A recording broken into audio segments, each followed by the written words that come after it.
daar's een ding wat ek besef het op my werkvloer. Daar's altyd 'n persoon wat bo die persoon is wat bo jou is. En kom ek sê vir jou, daai persoon worry nie wie jy is nie. Hulle worry nie as jy jou werk verloor nie. Nog minder worry hulle oor die feit dat jy nie die hospitaal kan sit vir jou gesin nie.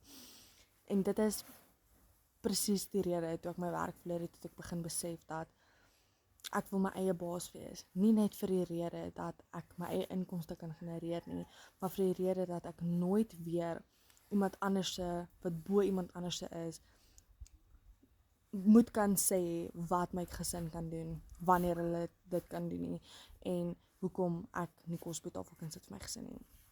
So, as die enige is wat ek vir jou kan sê is, moenie dat iemand anders se lewe rol, jou lewe ook rol nie. Wees jou eie baas, begin jou eie ding. Doen wat vir jou en vir jou gesin beste is. As jy meer wil leer oor wat ek nou mee besig is, en wat ek doen, en hoe ek lewe beter maak vir my gesin, sit dit vir my ja in die kommentaar, dan gee ek vir die free blueprint waarmee ek begin het.